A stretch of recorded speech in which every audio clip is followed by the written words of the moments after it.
बच्चों, good afternoon. NCERT class 6 math का अगला सीरीज हम अध्याय 2 पढ़ेंगे आज, जिसका शीर्षक है पूर्ण संख्या। चलिए इसी क्रम में आगे बढ़ते हैं। दिया गया है भूमिका। भूमिका में क्या कहा गया है कि काउंटिंग नंबर को प्राकृतिक नंबर कहते हैं। यानी काउंटिंग नंबर बोले तो 1 2 3 4 5 6 7 8 9, ये सब काउंटिंग नंबर को हम नेचुरल नंबर यानी प्राकृतिक संख्या कहते हैं। इसी क्रम में पूर्ववर्ती है, जो पूर्ववर्ती अपरवर्ती, यानी पूर्ववर्ती माने जैसे मान लीजिए 5 है, 5 का अगर पूर्ववर्ती पूछा जाए, 5 का पूर्ववर्ती हो जाएगा 5 - 1 अर्थात 4। 5 का पूर्ववर्ती 4 है। अगर 5 का परवर्ती पूछे तो 5 का परवर्ती 5 - 1 बराबर 6। 6 इसका परवर्ती हो जाएगा। देखिए यहाँ पर लिखा गया प्राकृतिक संख्या में एक जोड़ दे तो अगली प्राकृतिक संख्या प्राप्त कर सकते हैं, अर्थात उसका परवर्ती यानी सक्सीजर प्राप्त कर सकते हैं। ठीक उसी प्रकार अगर प्राकृतिक संख्या यानी 16 है, ठीक उससे पहले 17 जो है उसकी पूर्ववर्ती है, परवर्ती में एक कम। सीधा समझ लीजिए कि जो पूर्ववर्ती होता है, यानी पूर्ववर्ती में -1 करते हैं और परवर्ती में +1 करते हैं। किसी भी संख्या का +1 कर देंगे तो परवर्ती प्राप्त होगा और किसी संख्या से -1 कर देंगे तो पूर्ववर्ती प्राप्त होगा। देखिए यहाँ पे कुछ उदाहरण दिए हैं, इसको सॉल्व करिएगा। आगे चलते हैं। पूर्ण संख्या किसे कहते हैं? यहाँ पे देखिए लिखा गया है प्राकृतिक संख्या का कोई पूर्ववर्ती नहीं होता है। प्राकृतिक संख्या के संग्रह कलेक्शन में हम शून्य को 1 के पूर्ववर्ती के रूप में शामिल करते हैं, यानी 1 का पूर्ववर्ती कोई नहीं होता है। इस संग्रह में अगर हम यहाँ पे 0 को उसका पूर्ववर्ती 1 के रूप में सम्मिलित करते हैं, तो जब सम्मिलित कर लेते हैं तो हमें प्राप्त होता है 0 1 2 3 4 5 6 7 8 9 9। तो ये हमारा हो जाएगा पूर्ण संख्या। अगर हम प्राकृतिक संख्या में 0 को ऐड कर देते हैं तो हमें पूर्ण संख्या प्राप्त होती है। अब रेखा संख्या के बारे में आइए जानते हैं। देखिए यहाँ पर दिया गया है रेखा संख्या के लिए 0 और 1 की दाहिनी ओर बिंदु अंकित किया जाता है। ठीक है। अब रेखा संख्या पे कोई भी रेखा खींच लीजिए, जैसे उस पर एक यूनिट यानी एक समान डिस्टेंस पे नंबरिंग होता है, उसे हम रेखा संख्या बोलते हैं। तो आगे यहाँ पे दिया गया है रेखा संख्या प्रयोग कैसे किया जाता है। जैसे मान लीजिए हमें 4 3 करना है, अर्थात रेखा संख्या यही है, इस पर हम 4 3 क्रम चलेंगे, अर्थात 1 2 3 4 5 6 7 8 9 10। अब हमें 4 3 क्रम चलना है, यानी पहले 1 2 3 से 4 गए 5 गए 6 7 1 2 3 4 कदम चले तो हमें प्राप्त हुआ 7, यानी 3 - 4 बराबर 7। ये रेखा संख्या का योग होता है। ऐसे ये प्रयोग करना है। मैं एग्जाम्पल दिया है, प्रयास कीजिए। 4 और 5, तो 4 और 5 9 होता है, तो इस पर हमें चलना होगा रेखा संख्या खींच के 1 2 3 4 5 6 7 8 9 बज लेंगे, क्योंकि 4 इधर 5 उधर, 5 4 9 होगा। उसी तरह घटाया भी जाता है।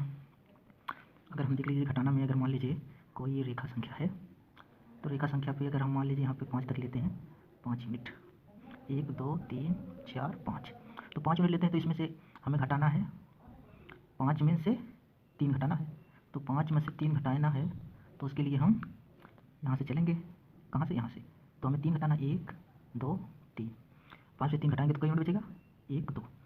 तो यहाँ पे वैसे घटाते हैं जनरल में 5 में से 2, तो हमें 5 में से 3 घटाते हैं तो 2 प्राप्त होता है। ठीक इसी प्रकार अभ्यास कीजिएगा। जो समझने का कमेंट कीजिएगा, और जो हम पढ़ा रहे हैं इसके लिए आप लोग किताब खोल कर बैठकर उसमें जो दिया होता है वीडियो को पॉज कीजिएगा, तो इसके बाद समझ में आएगा। देखिए यहाँ पे गुणा किया गया है। तो गुणा में क्या होता है, अब जितने यूनिट का होता है, जैसे अब 4 गुणे यहाँ पे 3 दे के समझाया गया है, तो 4 गुणे 3 दे के समझाया गया, तो 4 3 12 होता है। तो हमें 3 का अंतराल लेके चलना पड़ेगा और 4 बार। मान लीजिए यहाँ पे दिया गया है, यहाँ पे ये है रेखा संख्या 1 2 3 4 5 6 7 8 9 10।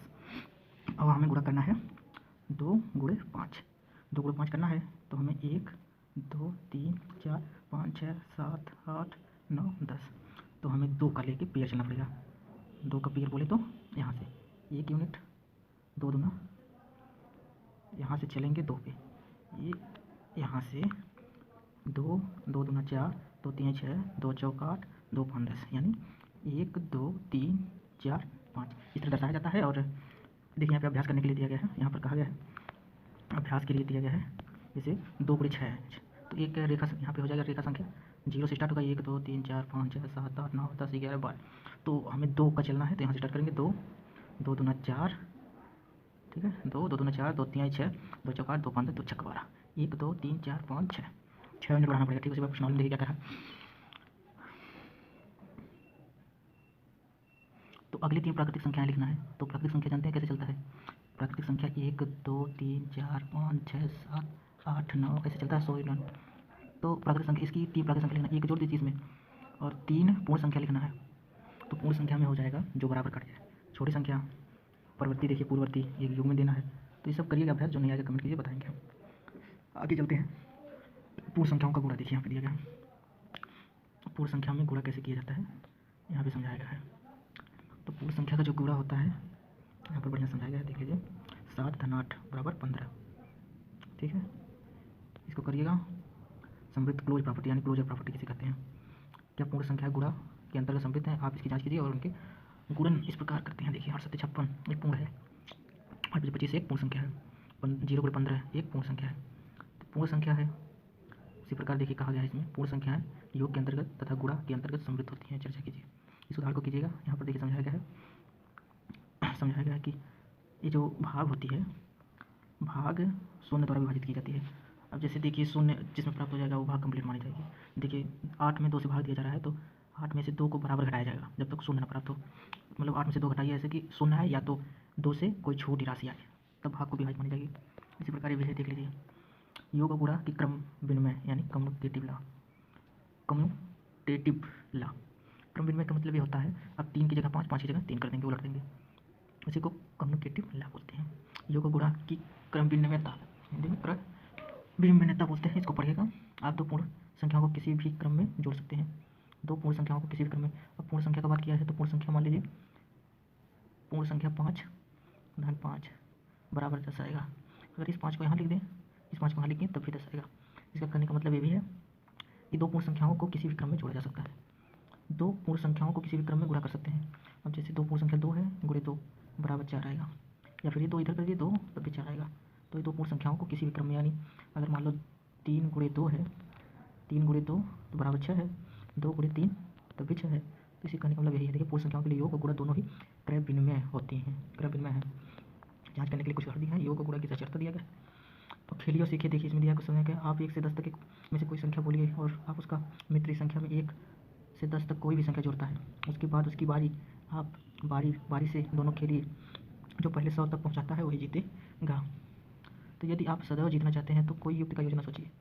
अब देखिए यहाँ पे समझाया गया है, आकृति में दर्शाया गया है कितना चित्र में ए बी 2 बिंदु की संख्याओं को गिनिए और आपको पता दोनों संख्याओं की संख्या बराबर हो। ए में से हमारे पास प्रत्येक बॉक्स में 2 गुणे 3 बिंदु हैं और बिंदु की कुल संख्या बताना है। देखिए तो बिंदु की संख्या कैसे बताएंगे, 3 गुणे 2 अर्थात 3 गुणे 2 बराबर 6। 2 इस तरह है, इस तरह जोड़िए, 2 2 4 2 6, इसमें जोड़ोगे तभी, इसमें जोड़ोगे इस क्लास में दिया है 1 2 4, यानी 3 गुणे 4 यानी बराबर 12। 3 गुणे 4 बराबर 12। तो इसमें हम जोड़ेंगे तभी हमें 12 होगा, या तो गुणा करेंगे तभी।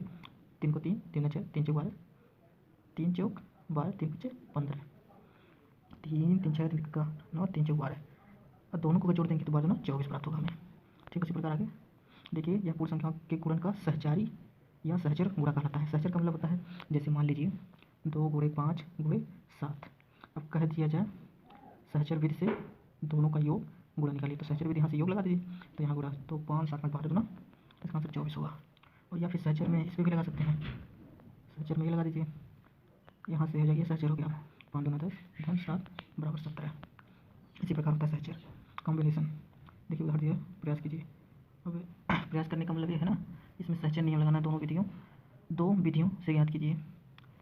तो 2 विधियों से ज्ञात करने का मतलब इसमें सहचर नियम लगेगा। यहाँ से जो दिया है 7 धन 8 धन 13, तो पहले इसको जोड़ लीजिए, तो 8 7 15 धन 13, तो हो जाएगा 28। ठीक उसी प्रकार हम निकाल लेते हैं इसको। अब यहाँ से देखिए इसको सहचर कह दे रहे हैं, तो ये 7 इधर से बैठेगा, तो 13 8 21 और 21 7 28। ठीक है, दोनों तरह से प्राप्त होगा मल्टीपल। और उसी तरह हम सहचर का मल्टीपल में वैसे भी करना है, सोचिए और लिखिए, उसी प्रकार भी है। और देखिए यहाँ पर लिखा है योग पर गुणा का वितरण। योग पर गुणा का वितरण, कुछ खाने पर दिए गए हैं, उनकी संख्या पूछ रहा है। मतलब इस तरह खानों की संख्या इस तरह 6 बता रहा है और इस तरह 8 बता रहा है। तो टोटल खानों की संख्या ज्ञात करने के लिए 6 गुणे 8 बराबर 48 आएगा पूरे खाना संख्या। फिर आगे क्या कह रहा है, इसका कुछ 6 गुणे 5 और 6 गुणे 3 सेंटीमीटर बाबू में 2 भागों में काट लिया जाए, तो अगर काट लिया जा रहा है तो इसका जो योग होगा, इसका दोनों का योग 6 25 30 होगा, 6 3 18 होगा। तो भी 48 ही है, लेकिन इसको काटने को बोला तो काट लीजिए।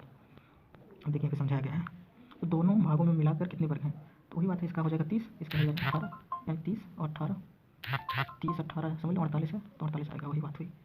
तो इस योग पर गुणा का वितरण यानी distributive property of multiple over the addition, इतनी आपको अब ये समझाने का प्रयास किया जा रहा है। जैसे मान लीजिए एक उदाहरण इसमें लेते हैं हम, पहला वाला जिसमें 4 गुणे 5 8, तो ये डिस्ट्रीब्यूशन हो, मतलब ये हो मल्टीपल एडिशन को करेंगे। तो पहले हम इसको हल करेंगे 5 और 8 को, फिर इसके बाद 4 से गुणा करेंगे, जो याद प्राप्त होगा वही होगा। सोचिए चर्चा कीजिए, देखिए आगे क्या कह रहा है कि गुणा, आप लोग तो पिछले कक्षा में गुणा पढ़े ही होंगे, तो इसमें कुछ करना नहीं, केवल गुणा करना है और गुणा करके फिर आगे बढ़ेगा।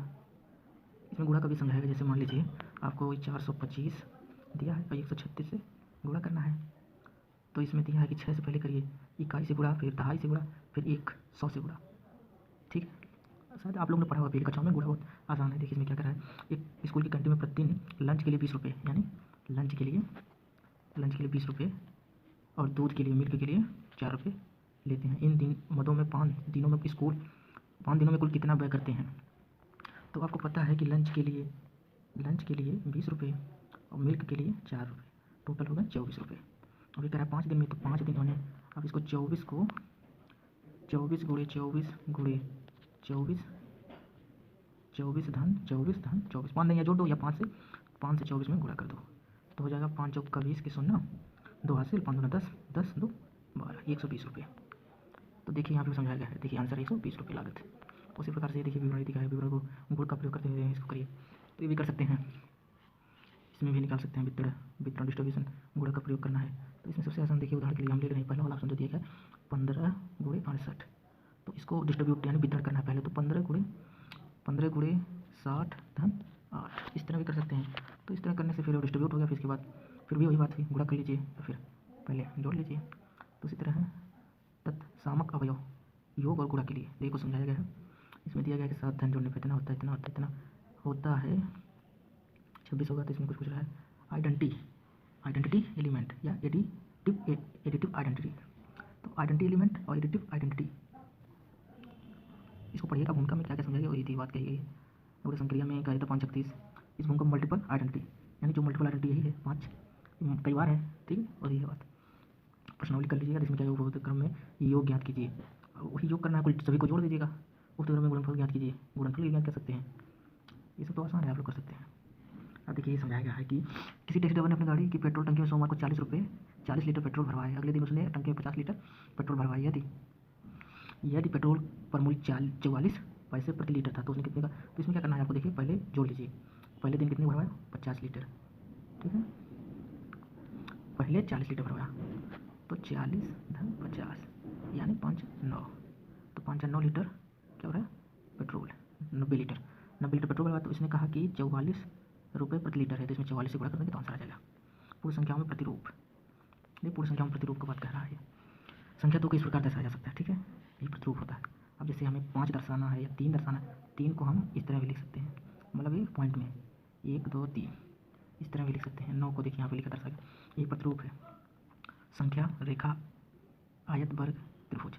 अब इसमें दिया गया है कि क्या एक मतलब दो रेखा से हम त्रिभुज बना सकते हैं, दो रेखा से आयत नहीं बनेगा, वर्ग नहीं बनेगा, तो वही है, इसको समझ लीजिएगा।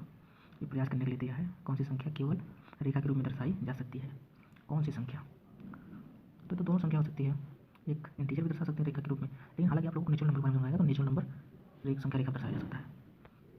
ये सब करिएगा अभ्यास प्रश्न में, देखिए कुछ करना नहीं है, ये आप परिभाषित हो जाएगा, क्योंकि इसको बार बार हटाएंगे, शून्य से तो 2 इनफाइनाइट प्राप्त होगा, एक आधे से शून्य प्रतिरूप नहीं होगा, ये वाला नहीं होगा।